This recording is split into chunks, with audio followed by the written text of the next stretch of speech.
Hello, good morning. Welcome to Gaming Insight Daily for Tuesday, August 12th, 2025. I'm Steve Saylor. This is your sometimes daily show of gaming news, accessibility news, or updates about my life. I have coffee in my Gaming for Everyone Braille mug today. Oh yeah, that actually hits really well. I definitely needed that this morning. A little bit of housekeeping. Actually, if you're watching this on August 12th, I will be streaming, thanks to AMD, it's a sponsor stream, to play Mafia: The Old Country. AMD provided me a code, and I'm going to be playing that on my AMD gaming PC back here. I am part of Team Red, Team AMD, or AMD Red Team, and so I will be playing that later today. I haven't figured out exactly what time, but it'll be sometime this afternoon. But here's the thing. Normally, I would say go to twitch.tv/Steve Saylor in order to be able to watch it. However, I'm also going to be, for the well, not the first time, but I'm going to be multi-streaming it here on this YouTube channel as well. I wanted to do more gaming stuff, and I felt that I like, even though I've been doing more TTRPG stuff on my Twitch channel, and I still want to be able to continue to keep doing that. But I figured if there are any games that I can be able to play, to be able to talk about accessibility, then might as well sort of like stream it on Twitch and also on YouTube as well, because then I can at least be able to reference if I'm talking about an accessible game or lack of accessibility. I can be able to at least reference it by like linking to a live stream that I did without it sort of potentially disappearing like you can on Twitch, or having a separate channel for it. So I'm experimenting with it. We're gonna see if it works. But if you're around today on August 12th, I'll have a link to the actual live stream down in the description down below. I just haven't figured out exactly what time yet, and I have to still set it up. I'm setting it up after this recording. Anyway, all right. Today's topic, today's video topic. You're gonna see an angry Steve today. I'm just pre-warning you right now, and I'm not angry about anyone in particular. I'm not angry about the developers in particular. I'm more angry about the company that made the decisions about this particular thing, and it has nothing to do with layoffs or any like corporate greed or anything like that.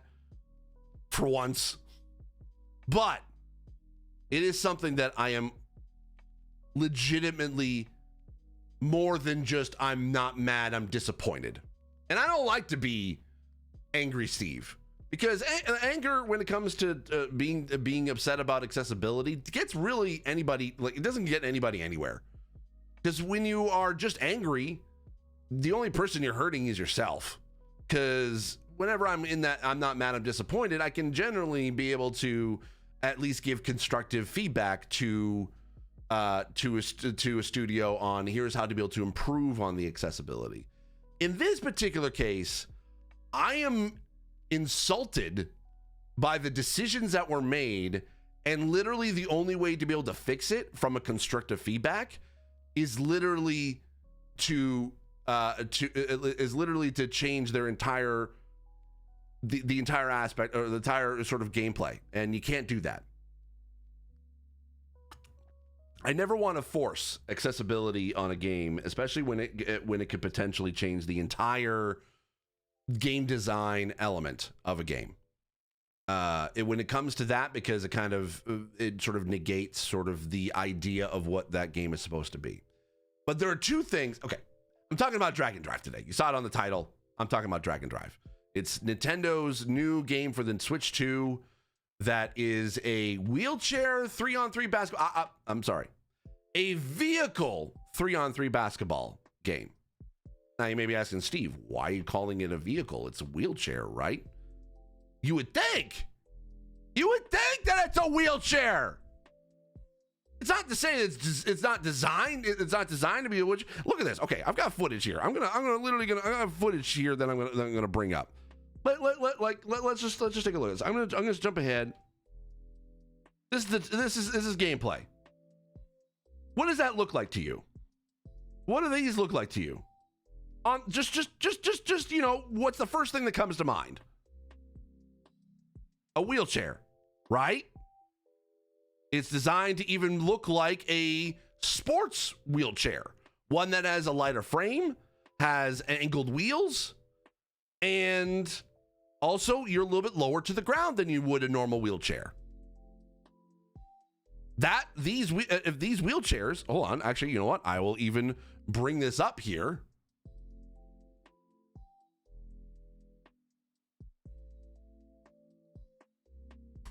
Let me just find an image here.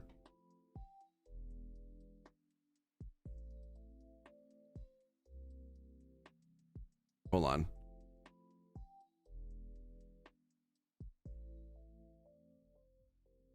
Okay, I'm gonna switch the window for a second instead of the gameplay.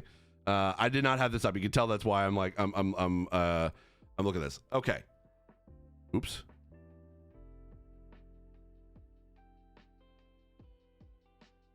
Where is it? Where is it? Oh no! Now don't do this to me.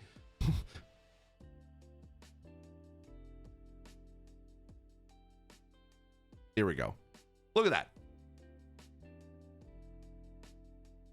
What does that look like? Angle wheels. You're a little bit lower than on a wheelchair. I mean, yeah, kind of like not as low, but you're definitely like, you can see there's angle wheels and it's literally wheelchair basketball, right? Okay, sure. But okay. Looks similar, right? Even has the even has the bars, the circular bar on the handlebar, like on the side of the wheels, similar to the a wheelchair basketball. Look. Same thing. They have the same bars on the side, angle wheels, lower, a little bit lower to the ground, a little bit lighter frame. But no, Nintendo decides to not call that a wheelchair. They decide to call that a vehicle. A vehicle. When it's clearly a wheelchair. Like, look, even if you look on this, on the one on the side here, there's a one that's kind of look. He's got his legs out like a wheelchair. Literally, this guy right here on the right in the red looks almost kind of like literally the symbol for accessibility is a wheelchair person. The only reason why I'm harping on this sort of this wheelchair as a vehicle sort of type situation is because in multiple preview events, I have not heard this firsthand, but I have heard this from secondhand from a few folks at different events that they were told that these were not wheelchairs, these were vehicles from Nintendo PR reps. Now, I'm not knocking any Nintendo PR rep in any way, shape, or form. I get it. It's like they're doing their job. They're trying their best. And they may have sort of been told that there is a that to say this is vehicles, or they may have just sort of decided to think of that on the spot if people are asking if these are wheelchairs. But in reality, this has now happened at multiple different events, so it can't be even said about just an isolated incident at one event. So you have a wheelchair basketball that's not wheelchair. It's called vehicle basketball. All right. Now, the main way to be able to play this, literally, is to take your Joy-Cons and use them as a mouse, sort of. Using the mouse capability essentially of the Switch 2, which is what the Switch 2 is trying to promote. It's trying to promote its new functionality for games, and this is using sort of the mouse capability of the Switch 2 Joy-Cons, and you can be able to put them on a flat surface, and you can be able to move them like push them up and backwards and forwards to be able to maneuver your wheelchair. I'm sorry, vehicle. And you can be able to brake. You can be able to move faster by pushing for a longer stride on the desk or whatever hard surface. Yes, you can be able to use it on your legs. I was able to play. That's how I was able to play this past weekend because it was the global jam, and everything it does work. And basically, if you sort of like use your right or your left Joy-Con, and you could that's how you turn. And if you want to go straight, you do both at the same time. Or you can be able to do it backwards as well. And you can also be able to use the the two trigger buttons. I believe it was the two trigger buttons in order to be able to brake suddenly, and you can be able to use individual trigger buttons on either one to be able to brake either side of the vehicle, and that's how it's able to play. It's designed. The game is literally designed to be a showcase for the mouse capability of the Switch 2. So the question kind of came up, and I have asked this question before. I was like, okay, great. It's a wheelchair basketball game. There's got to be a way to be able to play this for those who are in wheelchairs, right? You would be mistaken. Because the second thing I'm angry about is this right here. I'm showing this on the screen right now. If you notice, this is the screen that comes up whenever Nintendo or the Switch 2 or the Switch wants you to be able to connect a controller in order to be able to play the game. At this point, I had hoped that maybe there was going to be alternate controls for this game so that you don't have to play it on using mouse controls. You can potentially use it docked, the Joy-Cons docked to the Switch 2 itself, or you can use a Pro Controller. I was trying to use a Pro Controller at this point. But as you can see, when you load up the game for the first time, it actually has the Pro Controller X'd out. You cannot use the Pro Controller with this game. So what is there to do? Okay, maybe Joy-Cons. Maybe because you can have it attached to the Switch 2. Maybe that might work. No. It actually, it won't even let you start the game until you disconnect the Joy-Cons. It won't even let you start the game unless you just use Joy-Cons in general. You cannot play the game. You can't even get into the game itself without having to have the individual Joy-Cons detached from the Switch in your hands. And you may be thinking, okay, well, maybe that's just to kind of load up the game, go through the tutorial and all that. And you would think that would be the right. But if you look here in the settings menu, this is the only settings menu in the entire game. This is once you get past the tutorial, which that is also not accessible at all. You see there's only a few options. There's display options where you can see the scoreboard. You can turn that on or off. Okay, that's great. Indicators, you can be able to, that's great for deaf and hard of hearing players. You can be able to have the off-screen indicator for wherever the ball is, wherever your opponents are, wherever your teammates are. That's handy. Actually, that is a pretty decent idea for accessibility, especially for a sports game. That's cool. You got your cameras, you get your camera functionality. You can be able to change the cam distance from near to your player to further back. You can be able to change the X and Y axis to inverted or normal. You can even switch the focus cam. Basically, you can choose it to basically be free camera instead of just the camera focused always in behind your player. But the good thing is that the Switch focus cam is actually the most accessible way to play because it always puts wherever you're pointing, wherever your character is pointing is wherever the camera is pointing. So that actually is pretty decent for accessibility. We've been saying that should be a feature in other games instead of just having just free camera mode. You should be able to have that on. So that's great. And then you can be able to adjust the menu controls from instead of using a mouse, you can use a mouse and a thumbstick. So it is mouse. In order to be able to use the menu, you have to be able to use the mouse functionality to be able to use a cursor to move around and select any item that you want to be able to select in the settings menu. Or you can be able to use the left thumbstick to be able to navigate, which is basically kind of the equivalent of using your D-pad to navigate any in-game menus that we have in other games. This is it. There is no alternate controls. Even when you go to the basic controls menu, let me see if I can get back to it. I'm trying to see if I can find it. There we go. Basic controls. It just tells you which buttons to push. It doesn't allow you to be able to remap them. It doesn't allow you to even be able to use anything else. And that to me is the second reason why I'm angry, and also the second reason why I'm insulted by this game. You design a game where it's supposed to be, it looks like a wheelchair 3-on-3 basketball game. You call them vehicles, and so to kind of get yourself away from the wheelchair connotation or adjective.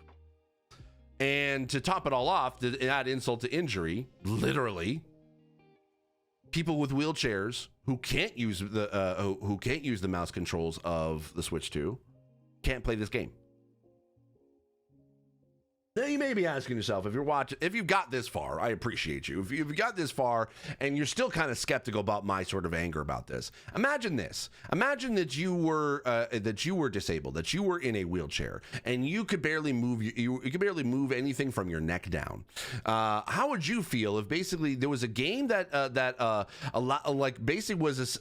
you were in a basically allowed you to be able to play as a character, as a player with a wheelchair? You get so excited you be able to actually be able to, like, it's a game. It feels like it's a game about you. It feels like it's good representation for the disabled community to turn out you can't play it.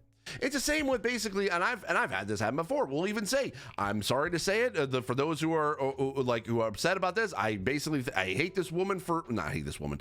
I dislike this woman for who she is, or for what she stands for. But the Hogwarts Legacy, and I think you know exactly who I'm talking about when I talk about the person I dislike. Hogwarts Legacy has a blind character that I actually helped consult on. That I actually helped to sort of consult on best representation on how to play that, how to be able to create, or how to be able to write a story around a blind character.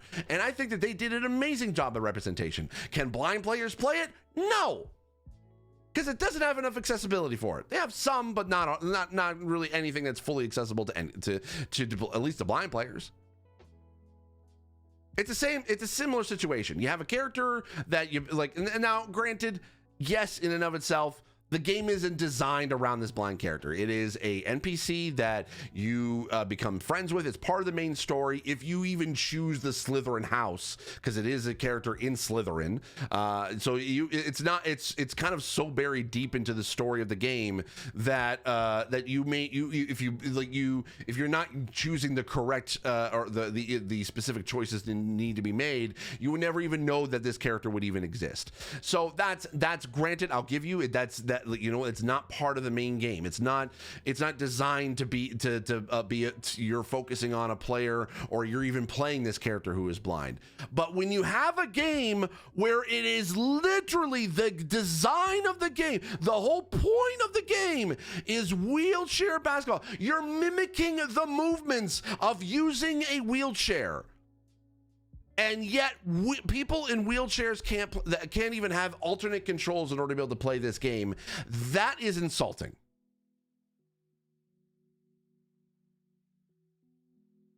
I am disappointed in Nintendo in this.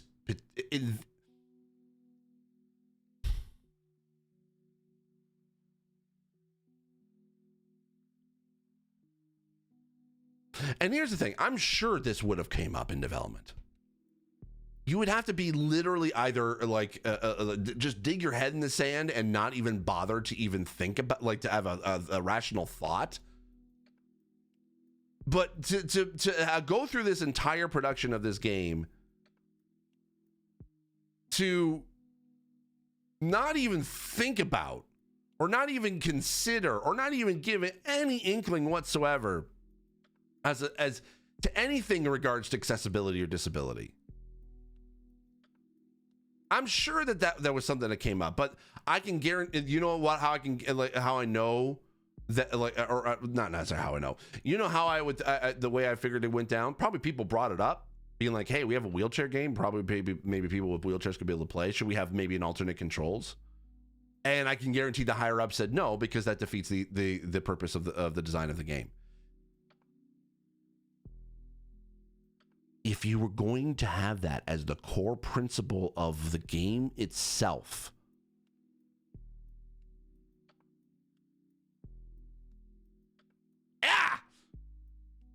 then maybe your game design idea is flawed. I often say, actually, well, I don't really often say, I've only started to say that recently, but I've also been told this a few times before. Accessible design is good design. Oftentimes, whenever you think about good game design, or you look into good game design, there are multiple different types of players that can be able to play a game and still enjoy it the same way that everyone else can. This is not good game design. Nintendo is famous for its game design. Its polish. Its way of going about creating amazing experiences and creating and crafting the best platforming or the best sort of overall game. Like, they are geniuses at it. But whoever was in charge of this game, I'm not even saying whoever's going to work on it, because people need a job, and developers do whatever they're kind of told to do. So I'm blaming the higher ups on this one for basically deciding that this was a good idea. To have literally a game that's designed to be a wheelchair, where you're in a wheelchair and people in wheelchairs can't even play the game.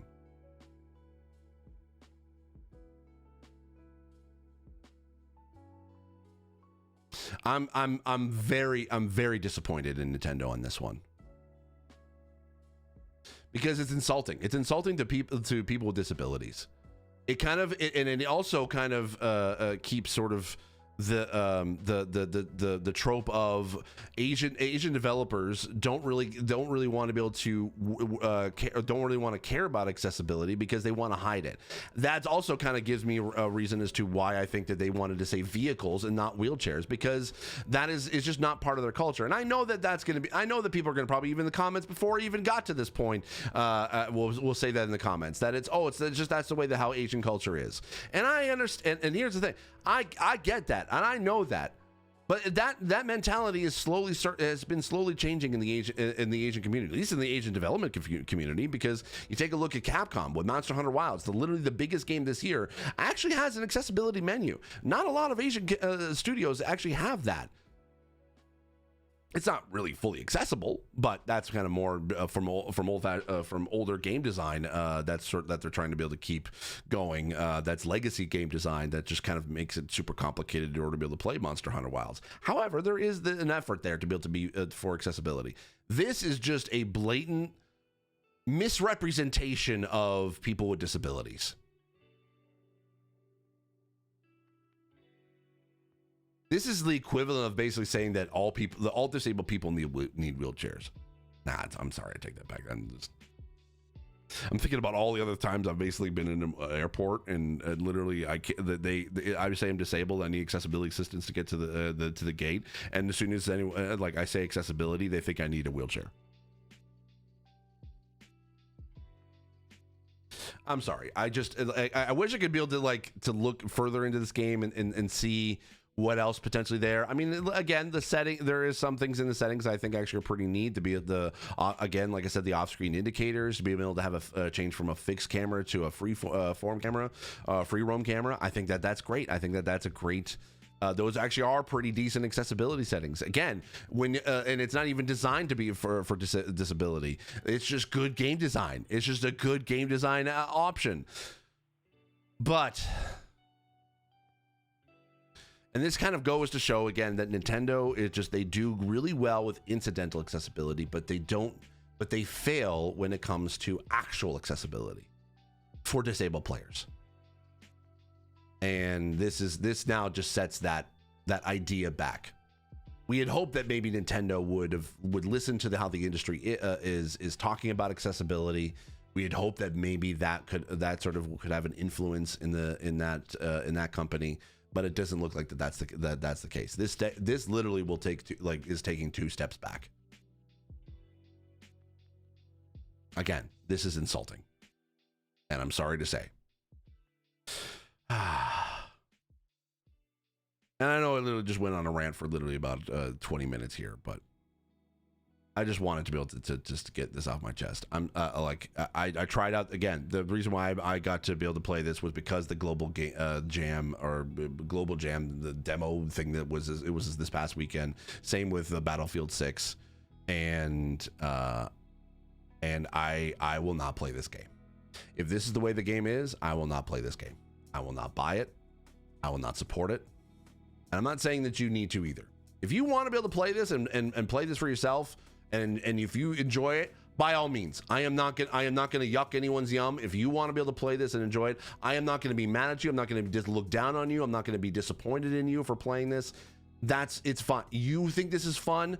I 100% applaud you to be able to play this, because it really I think that if there was any potential what like any potential way for this game to be seen as like to be able to potentially have any support for accessibility at post launch. I think the more people that can play it can potentially lead Nintendo to think that, yeah, maybe this is something we should be able to have as an option, to have alternate controls, or at least something for designed for those with disabilities. But I will personally just not play this. And it's not out of protest to anyone else. I know I'm not in a wheelchair. This doesn't affect me at all. Yeah, it affects me because it's hard for me to be able to see to see the ball sometimes in this, and it's something that I feel like I'm gonna have to I'm gonna struggle with in order to be able to play personally with my disability. But I'm not the one who's in a wheelchair here. I'm disappointed and think this is insulting for just the accessibility community in general. But I am not representing, I am not talking for people in wheelchairs. If I am completely wrong, if I am if you think I'm completely off my rocker and you're in a wheelchair and you think that you can, this is actually really good for representation or good for the accessibility community, by all means, tell me I'm wrong. I want to be wrong about this. I desperately want to be wrong about this. But on the surface, as someone who consults on video games for accessibility, as my own personal opinion, I think that this is insulting, and I can't believe this even made it out the door, made it out of the production. That's it. Let me know what you think in the comment section down below. I would really appreciate it. Even if you think this is a game, if you want to prove me wrong, absolutely go and let me know in the comment section. That's all. And I appreciate the feedback. Anyway, so make sure if you want to be able to check out Mafia: The Old Country later today, I'm going to be streaming that, and then I'll probably have my impressions tomorrow for tomorrow's episode. But that'll be it for me today. Thank you so much for watching. I really do appreciate it. Even if you got this far, I'm sorry for the rant. I'm sorry for being upset. But that's just sometimes how it is. And thank you for watching. I'll see y'all in the next video.